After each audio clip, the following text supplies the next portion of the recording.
Welcome back to Onemuster. Stock market എന്ന് കേൾക്കുമ്പോൾ നിങ്ങളൊരു എക്സ്പീരിയൻസ്ഡ് ഇൻവെസ്റ്റർ ആണെങ്കിൽ നിങ്ങൾക്ക് രണ്ടിൽ ഒരു വികാരമേ വരാൻ ചാൻസ് ഉള്ളൂ. അത് ഒന്നെങ്കിൽ ഫിയർ അല്ലെങ്കിൽ എക്സൈറ്റ്മെൻറ്റ്. അതുപോലെ നിങ്ങളൊരു ബിഗിനറാണ്, അതിലിപ്പം സ്റ്റോക്ക് മാർക്കറ്റിൽ ഇൻവെസ്റ്റ് ചെയ്തിട്ടേ ഇല്ലാത്ത ഒരാളാണെങ്കിൽ നിങ്ങൾക്ക് സ്റ്റോക്ക് മാർക്കറ്റ് കേൾക്കുമ്പോൾ അതെന്തോ ഭയങ്കര സംഭവമായിട്ടായിരിക്കും ചിലപ്പോൾ ഫീൽ ചെയ്യുന്നത്. അല്ലെങ്കിൽ അങ്ങനെയായിരിക്കും നിങ്ങൾക്ക് പൊതുവേ കിട്ടിയ ഒരു ഐഡിയ. സ്റ്റോക്ക് മാർക്കറ്റ് എന്ന് പറഞ്ഞാൽ പൈസ ഉള്ളവർക്ക് വേണ്ടി മാത്രമുള്ളതാണ്, അല്ലെങ്കിൽ അതെന്തോ ഭയങ്കര സംഭവം എന്നുള്ള രീതിയിൽ. അതുകൊണ്ട് തന്നെയായിരിക്കും ഇന്ത്യയിൽ 100-ൽ 5 പേര് താഴെ മാത്രമേ സ്റ്റോക്ക് മാർക്കറ്റിൽ ഡയറക്റ്റായിട്ടോ ഇൻഡയറക്റ്റായിട്ടോ ഇൻവെസ്റ്റ് ചെയ്യുന്നുള്ളൂ. ഈ വീഡിയോയിലൂടെ ഞാൻ പറയാൻ ഉദ്ദേശിക്കുന്നത് പറഞ്ഞാൽ സ്റ്റോക്ക് മാർക്കറ്റ് എന്താണെന്നും പിന്നെ സ്റ്റോക്ക് മാർക്കറ്റിൻ്റെ വർക്കിംഗ് എങ്ങനെയാണെന്നും അതുപോലെ സ്റ്റോക്ക് മാർക്കറ്റ് റിലേറ്റഡ് കുറേ ടേംസ് നിങ്ങൾക്ക് ഇൻട്രൊഡ്യൂസ് ചെയ്യാൻ വേണ്ടിയിട്ടാണ്. സോ ആ ടേംസ് ഒക്കെ ഞാൻ ഇൻട്രൊഡ്യൂസ് ചെയ്യുമ്പോൾ തന്നെ അതൊക്കെ എന്താണെന്ന് എക്സ്പ്ലെയിൻ ചെയ്താണ് ഞാൻ പോകുന്നത്. ആദ്യമായിട്ട് സ്റ്റോക്ക് മാർക്കറ്റ് എന്താണെന്നാണ് നിങ്ങൾ അറിഞ്ഞിരിക്കേണ്ടത്. സ്റ്റോക്ക് മാർക്കറ്റ് എന്ന് പറഞ്ഞാൽ ലിസ്റ്റഡ് കമ്പനീസിൻ്റെ ട്രേഡിംഗ് നടക്കുന്ന ഒരു സ്ഥലമാണ്. അപ്പോൾ നിങ്ങൾ ചോദിക്കും എന്താണ് ലിസ്റ്റഡ് കമ്പനീസ് എന്ന്. സോ ഈ എൻറ്റയർ വീഡിയോ ഞാനൊരു സ്റ്റോറി പോലെ പറയാനാണ് ഉദ്ദേശിക്കുന്നത്.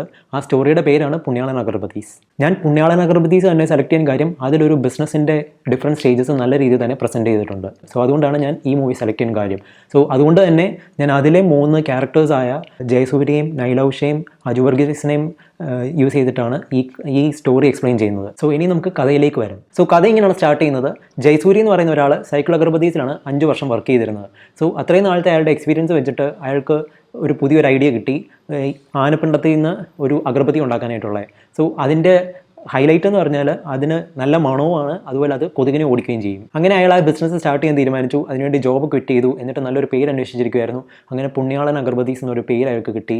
പക്ഷേ ബിസിനസ് റൺ ചെയ്യാനായിട്ട് 2 വർഷത്തേക്ക് ജയസൂര്യ എസ്റ്റിമേറ്റ് ചെയ്തിരിക്കുന്നത് പറഞ്ഞാൽ 25 ലക്ഷം രൂപയാണ്.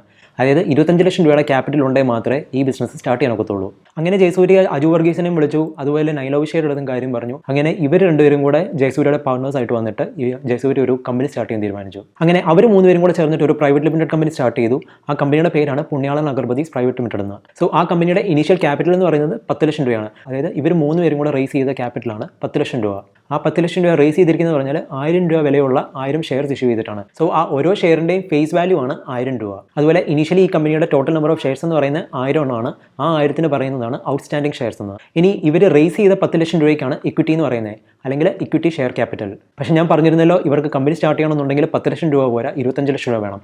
സോ ജയസൂര്യ ചെയ്തതെന്ന് പറഞ്ഞാൽ ബാക്കി 15 ലക്ഷം രൂപ ഒരു ബാങ്കിൽ നിന്ന് ലോണാണ് എടുത്തിരിക്കുന്നത്. ആ 15 ലക്ഷം രൂപയ്ക്കാണ് ഡെപ്റ്റ് എന്നോ അല്ലെങ്കിൽ ഡെപ്റ്റ് ക്യാപിറ്റൽ എന്ന് പറയുന്നത്. So private limited company start ചെയ്തു. അതുപോലെ ബിസിനസ് 2 വർഷത്തേക്ക് നടത്തിക്കൊണ്ട് പോകാൻ വേണ്ട 25 ലക്ഷം രൂപയും റേസ് ചെയ്തു. പിന്നെ അടുത്ത 2 വർഷത്തേക്ക് അയാൾ കഠിന പരിശ്രമം നടത്തി ഈ കമ്പനിയുടെ ടേൺ ഓവർ എന്ന് പറയുന്നത് 1 കോടിയിലെത്തിച്ചു. സോ 2ാമത്തെ വർഷത്തെ ടോട്ടൽ റവന്യൂ എന്ന് പറയുന്നത് 1 കോടി രൂപയാണ്. സോ ഇനി നമുക്ക് അസ്യൂം ചെയ്യാം ആ കമ്പനിയുടെ ടോട്ടൽ എക്സ്പെൻസസ് എന്ന് പറയുന്നത് 70 ലക്ഷം രൂപയാണെന്നുള്ളത്. അതായത് സാലറിയും ബാക്കി പർച്ചേസസും അങ്ങനെ റോ മെറ്റീരിയൽസ് വാങ്ങിക്കാനുള്ള അങ്ങനത്തെ കോസ്റ്റ് എല്ലാം കൂടെ ചേർന്നിട്ട് ഒരു 70 ലക്ഷം രൂപയാണ് 2ാമത്തെ വർഷം നമുക്ക് അസ്യൂം ചെയ്യാം. സോ ആ കമ്പനിയുടെ ഓപ്പറേറ്റിംഗ് പ്രോഫിറ്റ് എന്ന് പറയുന്നത് ഈ 1 കോടി രൂപ മൈനസ് 70 ലക്ഷം രൂപ, അതായത് 30 ലക്ഷം രൂപയായിരിക്കും ആ കമ്പനിയുടെ ഓപ്പറേറ്റിംഗ് പ്രോഫിറ്റ് എന്ന് പറയുന്നത് 2ാമത്തെ വർഷത്തേത്. ഇനി ആ 30 ലക്ഷത്തിൽ നിന്ന് വേണം ടാക്സും, ഞാൻ നേരത്തെ പറഞ്ഞിരുന്നു അവർ 15 ലക്ഷം രൂപ ലോൺ എടുത്തിട്ടുണ്ടായിരുന്നു. അപ്പോൾ അതിൻ്റെ ഇൻട്രസ്റ്റ് കൊടുക്കണം, ടാക്സ് കൊടുക്കണം, അതുപോലെ ഡെപ്രിസിയേഷൻ അക്കൗണ്ട് ചെയ്യും. ഇതെല്ലാം കൂടെ ഒരു 10 ലക്ഷം രൂപ കൂട്ടിക്കോ. സോ അങ്ങനെ 30 ലക്ഷത്തിൽ നിന്ന് 10 ലക്ഷം കൂടെ മൈനസ് ചെയ്യും. അപ്പം പിന്നെ മിച്ചം വരുന്നതാണ് 20 ലാക്സ്. സോ ആ 20 ലാക്സ് ആണ് 2ാമത്തെ വർഷത്തെ പുണ്യാളൻ അഗർബത്തീസിൻ്റെ നെറ്റ് പ്രോഫിറ്റ് എന്ന് പറയുന്നത്. ആ നെറ്റ് പ്രോഫിറ്റ് എന്ന് പറയുന്നത് ആ കമ്പനിയുടെ ടോട്ടൽ റവന്യൂവിൻ്റെ ഒരു പെർസെൻറ്റേജ് ആയിട്ട് നോക്കുകയാണെങ്കിൽ നമുക്ക് 20% ആണ് കിട്ടുന്നത്. അതായത് 20 ലാക്സ് ബൈ 1 crore പെർസെൻറ്റേജ് നോക്കുകയാണെങ്കിൽ നമുക്ക് 20% കിട്ടും. ആ 20%-നാണ് നെറ്റ് പ്രോഫിറ്റ് മാർജിൻ എന്ന് പറയുന്നത്. അതായത് ഒരു കമ്പനിയുടെ ടോട്ടൽ സെയിൽസിൻ്റെ അല്ലെങ്കിൽ ടോട്ടൽ റവന്യൂവിൻ്റെ എത്ര പെർസെൻറ്റേജ് ആയിട്ടാണ് അവർ പ്രോഫിറ്റ്സ് ആയിട്ട് കീപ്പ് ചെയ്യുന്നതെന്നുള്ളതാണ് ഈ ഫിഗർ കാണിക്കുന്നത്. അങ്ങനെ പുണ്യാളൻ സ്റ്റാർട്ട് ചെയ്തു. ആദ്യത്തെ വർഷം ലാഭവും ഇല്ല നഷ്ടവും ഇല്ലാതെ പോയി. 2ാമത്തെ വർഷം എത്തിയപ്പോഴത്തേക്ക് 1 കോടി രൂപ ടേൺ ഓവർ എത്തി. അതുപോലെ 20 ലക്ഷം രൂപ പ്രോഫിറ്റും ഉണ്ടാക്കി. പക്ഷേ നിങ്ങൾക്കറിയാലോ, ജയസൂര്യയുടെ മാർക്കറ്റ് എന്ന് പറഞ്ഞാൽ തൃശ്ശൂരല്ല, കേരളമല്ല, ഇന്ത്യ അല്ല, വേൾഡ് മാർക്കറ്റാണ്. സോ വേൾഡിലെ മാർക്കറ്റ് എന്ന് പറഞ്ഞാൽ 4000 കോടി രൂപയുടെ ബിസിനസ്സാണ് അഗർബത്തി ബിസിനസ്. അതിൻ്റെ 1% ആണ് ജയസൂര്യയുടെ ലക്ഷ്യം. 4000 കോടി രൂപയുടെ 1% എന്ന് പറഞ്ഞാൽ 40 കോടി രൂപ വരും. ഇപ്പോഴത്തെ ടേൺ ഓവർ എന്ന് പറഞ്ഞാൽ 1 കോടി രൂപ ഉള്ളൂ. സോ ആ 1 കോടി രൂപയെ 40 കോടി രൂപ എത്തിക്കുക എന്നുള്ളതാണ് ജയസൂര്യയുടെ ലക്ഷ്യം. സോ അത് മനസ്സിൽ കണ്ടുകൊണ്ട് ജയസൂര്യ പുതിയൊരു പ്ലാൻ അങ്ങോട്ട് ഉണ്ടാക്കി. അടുത്ത 5 വർഷത്തിനുള്ളിൽ 32 കോടി രൂപ ടേൺ ഓവറിൽ എത്തിക്കണമെന്നുള്ളത്. 32 കോടി രൂപ ടാർഗറ്റ് ചെയ്യാൻ കാരണം എന്ന് പറഞ്ഞാൽ ജയസൂര്യയുടെ ഉദ്ദേശം എന്ന് പറഞ്ഞാൽ അടുത്ത 5 വർഷത്തേക്ക് ഇനിയും സെയിൽസ് ഓരോ വർഷം ഡബിൾ ചെയ്യുക എന്നുള്ളതാണ്. അതായത് ഇപ്പം 1 കോടി രൂപയാണ് സെയിൽസ്, അതിന് 2 കോടി ആക്കുക, പിന്നെ 4 കോടി ആക്കുക, പിന്നെ 8 കോടി ആക്കുക, പിന്നെ 16 ആക്കുക, പിന്നെ 32 കോടി ആക്കുക. ആ ടാർഗറ്റ് അച്ചീവ് ചെയ്യാവുന്ന തന്നെയാണ് ജയസൂര്യ വിശ്വസിക്കുന്നത്. കാരണം 4000 കോടി രൂപയുടെ ബിസിനസ്സാണ് അഗർബത്തി ബിസിനസ്. അതിൻ്റെ 1% എന്ന് പറയുന്നത് 40 കോടി രൂപയാണ്. അയാളുടെ പ്രോഡക്റ്റ് എല്ലാവർക്കും ഇഷ്ടമാണ്. അത് നല്ല മണം മാത്രമല്ല ഈ അഗർബത്തീസിനുള്ളത്, അത് കൊതുകിനെ ഓടിക്കുകയും ചെയ്യും. സോ ഓൾറെഡി നല്ല റെസ്പോൺസ് ആണ് കിട്ടിയിട്ടുള്ളത്. സോ ഇനി അതിൻ്റെ മാർക്കറ്റിങ്ങും പ്രൊഡക്ഷനും എല്ലാം ഒന്ന് ഇൻക്രീസ് ചെയ്താൽ മതി. സോ അങ്ങനെ ജയസൂര്യ അടുത്ത 5 വർഷത്തെ ഒരു പ്ലാൻ ക്രിയേറ്റ് ചെയ്യുകയാണ് ബിസിനസ് എക്സ്പാൻഡ് ചെയ്യാനായിട്ട്. സോ അതിനുവേണ്ടി അയാൾ എസ്റ്റിമേറ്റ് ചെയ്തിരിക്കുന്നതെന്ന് പറഞ്ഞാൽ 80 ലക്ഷം രൂപയാണ്. അതായത് 80 ലക്ഷം രൂപ ഉണ്ടെങ്കിൽ അടുത്ത 5 വർഷത്തേക്ക് അയാൾ ഉദ്ദേശിക്കുന്ന രീതിയിലുള്ള മാർക്കറ്റിങ്ങും മാൻ പവറും അതുപോലെ വേണ്ട പ്രൊഡക്ഷൻ സ്കെയിലപ്പ് ചെയ്യാൻ വേണ്ടിയിട്ടുള്ള ആവശ്യങ്ങളെല്ലാം നടക്കത്തുള്ളൂ. കമ്പനിക്ക് ഓൾറെഡി കടമുള്ളതുകൊണ്ട് ബാങ്കുകാരും വീണ്ടും ലോൺ കൊടുത്തില്ല. സോ അങ്ങനെ ഇരിക്കെ ഒരു ദിവസം ജയസൂര്യ എന്നെ കാണുമ്പോൾ ഞാൻ ചോദിച്ചു എന്തുകൊണ്ട് പുണ്യാളന് സ്റ്റോക്ക് മാർക്കറ്റിൽ നിന്ന് ഫണ്ട് റേസ് ചെയ്തുകൂടാന്ന്. പക്ഷേ ജയസൂര്യക്കാണ് സ്റ്റോക്ക് മാർക്കറ്റിൻ്റെ യാതൊരു ഐഡിയ ഇല്ല. സോ ഞാൻ പറഞ്ഞു ഏതൊരു മെർച്ചൻറ്റ് ബാങ്കറിനെ അപ്രോച്ച് ചെയ്യാൻ പറഞ്ഞു. മെർച്ചൻറ്റ് ബാങ്കേഴ്സ് ആണ് ഒരു കമ്പനിയെ സ്റ്റോക്ക് മാർക്കറ്റിൽ ലിസ്റ്റ് ചെയ്യാൻ സഹായിക്കുന്നത്. സോ അവർക്ക് വേണ്ട ഗൈഡൻസും സപ്പോർട്ടും എല്ലാം പ്രൊവൈഡ് ചെയ്യുന്നതെന്ന് പറഞ്ഞാൽ മെർച്ചൻറ്റ് ബാങ്കേഴ്സ് ആണ്. മെർച്ചൻറ്റ് ബാങ്കേഴ്സിൻ്റെ കുറച്ച് എക്സാമ്പിൾസ് ആണ് CLSA, ഗോൾഡ്മാൻ സാക്സ്, അതുപോലെ ഇന്ത്യയിൽ നിന്നാണെങ്കിൽ കൊട്ടാക് മഹീന്ദ്ര ബാങ്കും ICICI ബാങ്കും ഒക്കെ. അവർ ചെയ്യുന്ന ആ ബിസിനസ്സിനാണ് ഇൻവെസ്റ്റ്മെൻറ്റ് ബാങ്കിങ് എന്ന് പറയുന്നത്. സോ അങ്ങനെ ജയസൂര്യ മെർച്ചൻറ്റ് ബാങ്കറായിട്ട് സിറ്റി ബാങ്കിനെ അപ്പോയിൻറ്റ് ചെയ്തു.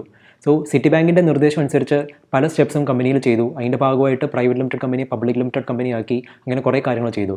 എന്നിട്ട് സിറ്റി ബാങ്ക് പുണ്യാളന് വാല്യൂ ഇട്ടിരിക്കുന്നതെന്ന് പറഞ്ഞാൽ 4 കോടി രൂപയാണ്. അതായത് IPOയ്ക്ക് വേണ്ടിയിട്ട് സിറ്റി ബാങ്ക് പുണ്യാളനെ വാല്യൂ ചെയ്തിരിക്കുന്നതെന്ന് പറഞ്ഞാൽ 4 കോടി രൂപയാണ്. 4 കോടി രൂപയെന്ന് പറഞ്ഞാൽ നമ്മളുടെ ഐസിൽ ആ കമ്പനിയുടെ ഒരു വർഷത്തെ പ്രോഫിറ്റിൻ്റെ ഇൻറ്റു 20 ഇരട്ടി, അതായത് 20 ലക്ഷം ഇൻറ്റു 20 ടൈംസ് ആണ് 4 കോടി രൂപ എന്ന് പറയുന്നത്. പുണ്യാളൻ IPO വഴി റേസ് ചെയ്യാൻ ഉദ്ദേശിക്കുന്നത് പറഞ്ഞാൽ 80 ലക്ഷം രൂപയാണ്. സോ അങ്ങനെ 32,000 രൂപ വിലയുള്ള 250 ഷെയർ ഇഷ്യൂ ചെയ്യാനായിട്ടാണ് അവർ തീരുമാനിച്ചത്. അപ്പോൾ 32,000 ഇൻറ്റു 250 നോക്കിയാൽ കാണാം 80 ലക്ഷം രൂപയാണ്. അപ്പോൾ ഒരു കാര്യം ഓർക്കുക, ആ പുതിയതായിട്ട് ഇഷ്യൂ ചെയ്യുന്ന 250 ഷെയർസിൻ്റെ ഫേസ് വാല്യൂ എന്ന് പറയുന്നത് ഇപ്പോഴും 1000 രൂപ തന്നെയാണ്. അതായത് അന്നത്തെ 1000 രൂപ എന്ന് പറയുന്നത് ഇപ്പോഴത്തെ 32,000 രൂപയാണ്. കാരണം അന്ന് സ്റ്റാർട്ട് ചെയ്തപ്പം കമ്പനി 0 നിന്നാണ് സ്റ്റാർട്ട് ചെയ്തത്. പുതിയതായിട്ട് ക്യാപിറ്റൽ റേസ് ചെയ്തിട്ട് സ്റ്റാർട്ട് ചെയ്യുമായിരുന്നു. പക്ഷേ ഇപ്പോൾ എന്ന് പറഞ്ഞാൽ ഓൾറെഡി ഒരു ബിസിനസ് ഉണ്ട്, ഒരു ട്രാക്ക് റെക്കോർഡ് ഉണ്ട്, കമ്പനി വളർന്നു. സോ അന്നത്തെ 1000 രൂപ എന്ന് പറഞ്ഞാൽ ഇന്നത്തെ 32,000 രൂപയാണ്. സോ ഇതിൽ 1000 രൂപ എന്ന് പറയുന്നത് ഫേസ് വാല്യൂവും ബാക്കി 31,000 രൂപ എന്ന് പറയുന്നതും ആ ഒരു ഷെയറിൻ്റെ പ്രീമിയമാണ്.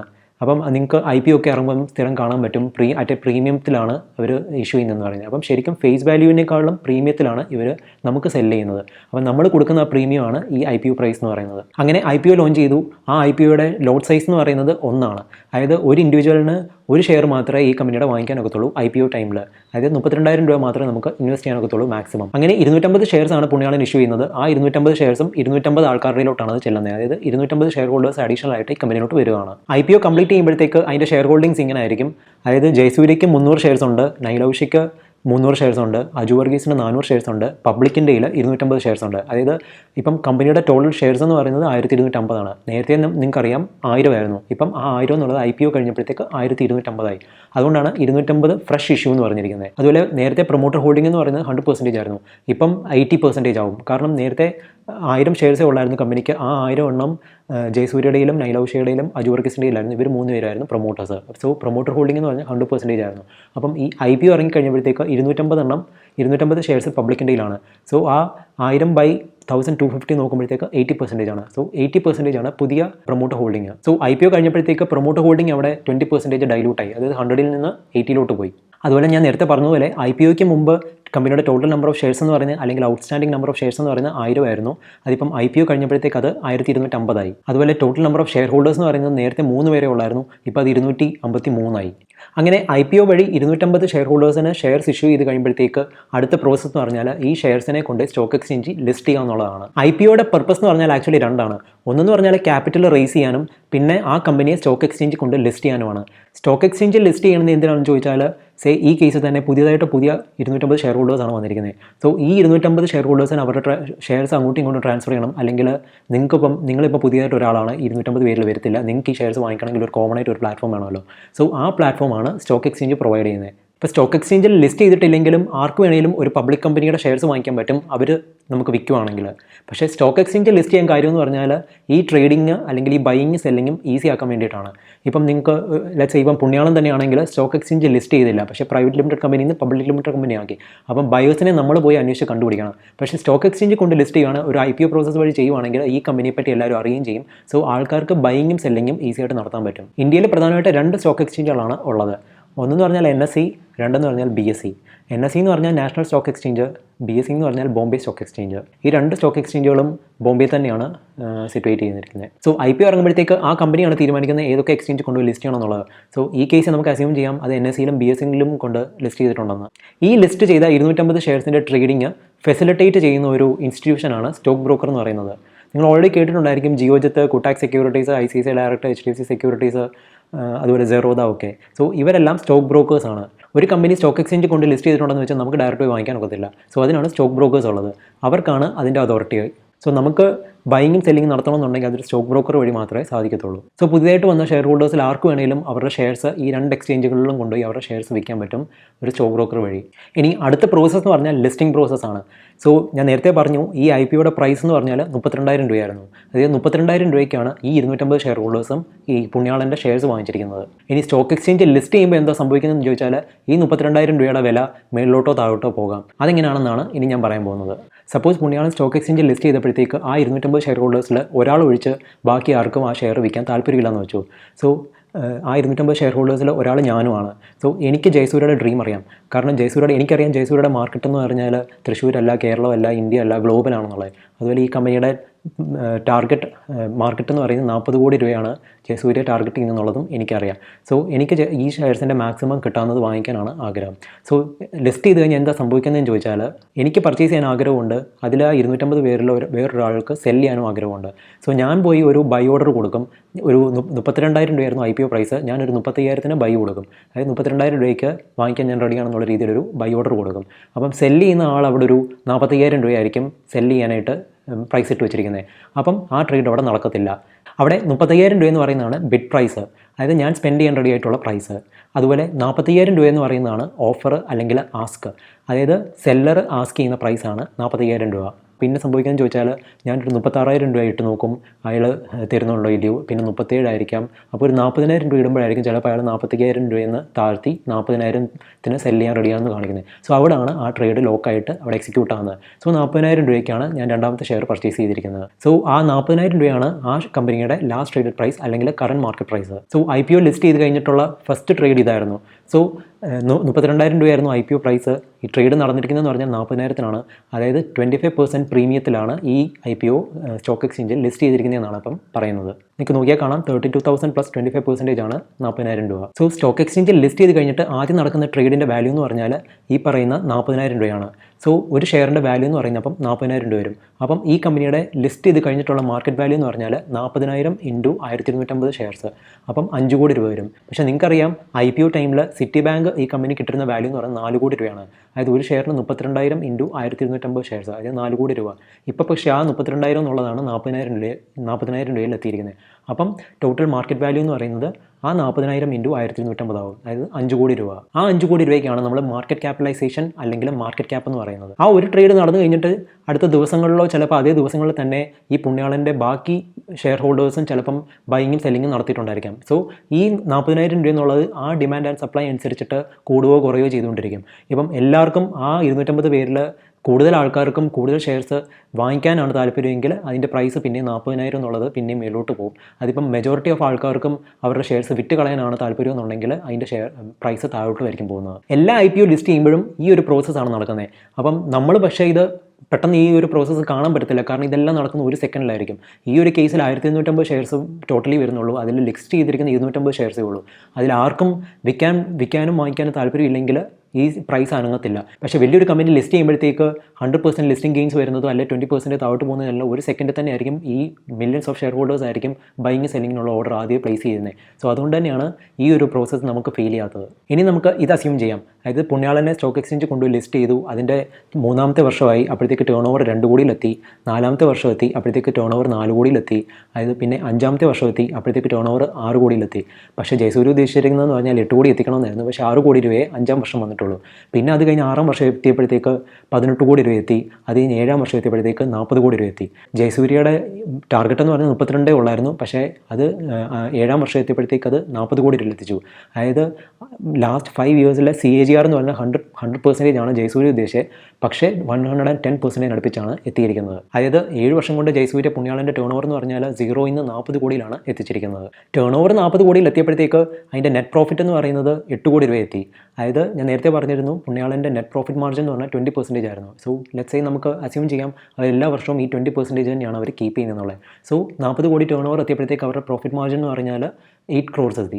നെറ്റ് പ്രോഫിറ്റ് 8 കോടി രൂപ എത്തിയപ്പോഴത്തേക്ക് ഈ കമ്പനിയുടെ ഇപ്പോഴത്തെ വാല്യൂ എന്ന് പറയുന്നത് ചിലപ്പോൾ 80 കോടി രൂപയായിരിക്കും. അതായത് IPO ടൈമിൽ സിറ്റി ബാങ്ക് ഈ കമ്പനി വാല്യൂ ചെയ്തെന്ന് പറഞ്ഞാൽ 4 കോടി രൂപയാണ്.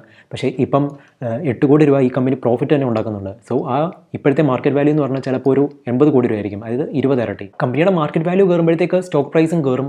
അപ്പം അന്ന് 32,000 എന്നുള്ളത് ഇപ്പോൾ ചിലപ്പോൾ അതും ഒരു 20 ഇരട്ടി വളർന്നു കാണും. അപ്പോൾ ഒരു 6,40,000 രൂപ അറൗണ്ട് തന്നെ അതും എത്തിക്കാണും. അതായത് IPO പ്രൈസിൽ നിന്ന് 20 ഇരട്ടിയാണ് വളർന്നിരിക്കുന്നത്. അപ്പം അതിനാണ് നമ്മൾ 20 ബാഗർ എന്ന് പറയുന്നത്, അതായത് 20 ടൈംസ് ഗ്രോ ചെയ്തെന്ന്. അപ്പം നിങ്ങൾ വിചാരിക്കും ആരാണ് 6,40,000 രൂപയ്ക്ക് ഈ സ്റ്റോക്ക് വാങ്ങിക്കുന്നതെന്ന്. സോ അപ്പം ഇങ്ങനെ ആലോചിച്ചാൽ മതി. ജയസൂര്യയുടെ ടാർഗറ്റ് എന്ന് പറഞ്ഞാൽ 1% ആയിരുന്നു അഗർബത്തി ബിസിനസ്സിൻ്റെ. അപ്പം അത് അച്ചീവ് ചെയ്യുകയും ചെയ്തു. പക്ഷേ അപ്പം പുതിയ ഈ 6,40,000 രൂപയ്ക്ക് വാങ്ങിക്കുന്ന ആൾ ആലോചിക്കുന്നത് പറഞ്ഞാൽ എന്തുകൊണ്ട് ഈ കമ്പനിക്ക് 5% കിട്ടിക്കൂടാ? കാരണം ഇത് എല്ലാവരെക്കാളും നല്ല പ്രോഡക്റ്റാണ് ഇവരുണ്ടാക്കുന്നത്. അതുപോലെ ഇത് മൊസ്കിറ്റോ റിപ്പല്ലൻ്റ് കൂടാണ്. അപ്പം ആ രീതിയിൽ ഇവരുടെ സെയിൽസ് കൂടത്തല്ലേ ഉള്ളതായിരിക്കും. സോ അവർ നോക്കുന്നത് ഈ കമ്പനിയുടെ സെയിൽസ് എന്തുകൊണ്ട് ഇനിയും 5 ഇരട്ടി വർദ്ധിച്ചുകൂടാന്നാണ്. അതായത് ഒരു 200 കോടി രൂപ ടേൺ ഓവറും 40 കോടി രൂപ നെറ്റ് പ്രോഫിറ്റും എന്തുകൊണ്ട് ഈ കമ്പനിക്ക് അച്ചീവ് ചെയ്തുകൂടാന്നായിരിക്കും അവരാലോചിക്കുന്നത്. സോ ഈ 6,40,000 രൂപ എന്ന് പറയുന്നത് അവർക്ക് ഒരു നല്ല പർച്ചേസ് തന്നെയായിരിക്കും. സോ പിന്നെ കൂടുതൽ ഇൻവെസ്റ്റേഴ്സ് ഈ ഒരു കമ്പനിയെ പറ്റി അറിഞ്ഞിട്ട് വരുവാണ്, ഇവർക്ക് കൂടുതൽ മാർക്കറ്റ് ഷെയർ പിടിക്കാമെന്ന് അവർക്ക് തോന്നുവാണെങ്കിൽ ഈ സ്റ്റോക്കിൻ്റെ പ്രൈസ് പിന്നെയും കയറിപ്പോകും. സോ അങ്ങനെ ഇരിക്കുമ്പോഴായിരിക്കും മേ ബി ഒരു റിപ്പോർട്ട് വരുന്നത് പുണ്യാളൻ അഗർബത്തീസിൻ്റെ സ്മോക്ക്, അതായത് അതിൻ്റെ പുക കൊണ്ട് ക്യാൻസർ വരുമെന്നോ അങ്ങനെ എന്തെങ്കിലും. സോ അങ്ങനെ വരുമ്പോഴത്തേക്ക് ആ ന്യൂസ് സ്പ്രെഡ് ആകുമ്പോഴത്തേക്ക് എല്ലാവർക്കും ആ ഷെയർസ് വിൽക്കാനായിരിക്കും താല്പര്യം. സോ അപ്പം അന്നേരം ഇപ്പം 10 ലക്ഷം രൂപയായിരുന്നു ആ സ്റ്റോക്കിൻ്റെ പ്രൈസ് എങ്കിലും പിന്നെ എല്ലാവർക്കും ആ 10 ലക്ഷം രൂപയ്ക്ക് വിൽക്കാനായിരിക്കും താല്പര്യം. പക്ഷേ അപ്പം ഇങ്ങനൊരു ന്യൂസ് ഓൾറെഡി ഉള്ളതുകൊണ്ട് ആർക്കും വാങ്ങിക്കാൻ താല്പര്യം കാണത്തുമില്ല. അങ്ങനെ എല്ലാവരും സെല് ചെയ്യാൻ ഓർഡർ കൊടുക്കുമ്പോഴത്തേക്ക് ബയേഴ്സ് കുറച്ചേ കാണത്തുള്ളായിരിക്കും. അപ്പോൾ അതിൻ്റെ പ്രൈസ് താന്ന് പോകും. അപ്പോൾ ഒരു 5 ലക്ഷം രൂപ എത്തുമ്പോഴത്തേക്ക് ചിലപ്പോൾ ഞാൻ നോക്കുമ്പോഴത്തേക്ക് അതിൻ്റെ പീക്ക് വാല്യൂ എന്ന് പറഞ്ഞാൽ 10 ലക്ഷം രൂപയായിരുന്നു. ഇപ്പോൾ ഒരു 5 ലക്ഷം രൂപയേ ഉള്ളൂ. അപ്പം എനിക്ക് മേ ബി അറിയായിരിക്കും ഇങ്ങനെ ഒരു സംഗതി ഇത് ശരിക്കുള്ള ന്യൂസ് അല്ല എന്ന് അറിയുകയാണെങ്കിൽ ഞാൻ 5 ലക്ഷം രൂപയ്ക്ക് വാങ്ങിക്കാനായിരിക്കും നോക്കുന്നത്. സോ ഞാൻ പർച്ചേസ് ചെയ്ത് കഴിഞ്ഞിട്ട് പിന്നെ ആയിരിക്കും അടുത്ത ന്യൂസ് പിന്നെ കുറച്ച് ദിവസം കഴിയുമ്പോഴത്തേക്ക് ബ്രേക്ക് ആവുന്നത്. അതായത് ആ ന്യൂസ് ഫോൾസ് ആയിരുന്നു, അത് ഗുഡ് നൈറ്റിൻ്റെ ഓണേഴ്സ് അല്ലെങ്കിൽ മോട്ടിൻ്റെ ഓണേഴ്സ് എല്ലാം കൂടെ ചേർന്ന് നടത്തിയ ഒരു കോൺസ്പിറസി ആയിരുന്നു, അതായിരുന്നു ഈ സ്റ്റോക്കിനെ അഫക്റ്റ് ചെയ്തത്. അല്ലെങ്കിൽ ഈ ന്യൂസ് ബ്രേക്ക് ചെയ്ത് വരുമ്പോഴത്തേക്ക് പിന്നെ ഈ വിറ്റ് കളഞ്ഞവർക്കെല്ലാം തിരിച്ചത് വാങ്ങിക്കാനായിരിക്കും പിന്നെ ഇൻട്രസ്റ്റ്. അപ്പം സെല്ലേഴ്സ് കുറവായിരിക്കും, ബയേഴ്സ് ആയിരിക്കും കൂടുതൽ. അപ്പോൾ പിന്നെയും ഈ 5 ലക്ഷം രൂപ എന്നുള്ളത് പിന്നെയും മേളോട്ടായിരിക്കും അതിൻ്റെ പ്രൈസ് പോകുന്നത്. ആ ന്യൂസ് ബ്രേക്ക് ആകുമ്പോഴത്തേക്ക് മോർട്ടിൻ്റെയും ഗുഡ് നൈറ്റിൻ്റെയും ഒക്കെ ഷെയർസ് താഴോട്ടായിരിക്കും പോകുന്നത്, പുണ്യാളൻ്റെ ഷെയർസ് അപ്പം മുകളിലോട്ടായിരിക്കും പോകുന്നത്. അത് കഴിഞ്ഞ് പിന്നെയും കമ്പനി വളരും. അത് കഴിഞ്ഞ് പിന്നെ അതേ വളരും തോറും പിന്നെ പുതിയ ഇൻവെസ്റ്റേഴ്സ് വരുമ്പം അവർക്ക് അവരുടെ സ്ട്രാറ്റജി കാണും. ചിലപ്പം ഈ സ്റ്റോക്കിൻ്റെ പ്രൈസ് 10 ലക്ഷത്തിൽ 20 ലക്ഷം എത്തുമ്പോഴത്തേക്ക് പുതിയ ഇൻവെസ്റ്റേഴ്സ് വന്ന് നോക്കുമ്പോൾ മേ ബി അവർ നോക്കുന്നത് എന്തുകൊണ്ട് ഈ പ്രോഡക്റ്റിന് 10% മാർക്കറ്റ് അച്ചീവ് ചെയ്തുകൂടാന്നുള്ളതായിരിക്കും. സോ അങ്ങനെ ആയിരിക്കും അവർ വാങ്ങിക്കുന്നത്. സോ ഓരോരുത്തർക്കും അവരുടേതായിട്ടുള്ള റീസൺ കാണും ബൈ ചെയ്യാനും സെല് ചെയ്യാനായിട്ട്. ഇതാണ് സ്റ്റോക്ക് മാർക്കറ്റ്. ഞാൻ ആദ്യമേ പറഞ്ഞതുപോലെ തന്നെ ഈ വീഡിയോയിലൂടെ ഞാൻ പറയാൻ ഉദ്ദേശിച്ചെന്ന് പറഞ്ഞാൽ സ്റ്റോക്ക് മാർക്കറ്റ് എന്താണെന്നും അതെങ്ങനെയാണ് വർക്ക് ചെയ്യുന്നതെന്നും അതുമായിട്ട് റിലേറ്റ് ചെയ്ത് കുറച്ച് ടേംസുമാണ്. ഇത്രയും കാര്യങ്ങളൊക്കെ പറയാതെയും ഇത്രയും ടേംസ് ഒക്കെ യൂസ് ചെയ്യാതെയും ഈ വീഡിയോ എനിക്ക് ചെയ്യാമായിരുന്നു. പക്ഷേ എനിക്ക് തോന്നി ഒരു പുതിയ ഇൻവെസ്റ്റർ ആയാലും ശരി, അല്ലെങ്കിൽ ഇച്ചിരി എക്സ്പീരിയൻസ് ഉള്ള ഇൻവെസ്റ്റർ ആണെങ്കിലും ശരി, ഇത്രയും കാര്യങ്ങൾ അറിഞ്ഞിരിക്കേണ്ടത് തന്നെയാണെന്ന്. അതുകൊണ്ടാണ് ഞാൻ ഇച്ചിരി ഡീറ്റെയിൽ ആയിട്ട് തന്നെ ഞാൻ ഈ വീഡിയോ ചെയ്തത്. ഈ എപ്പിസോഡ് നിങ്ങൾക്ക് യൂസ്ഫുൾ ആയിട്ട് തോന്നിയിട്ടുണ്ടെങ്കിൽ ലൈക്ക് ചെയ്യുക, അല്ലെങ്കിൽ ഡിസ്ലൈക്ക് ചെയ്യുക. So good bye until the next episode.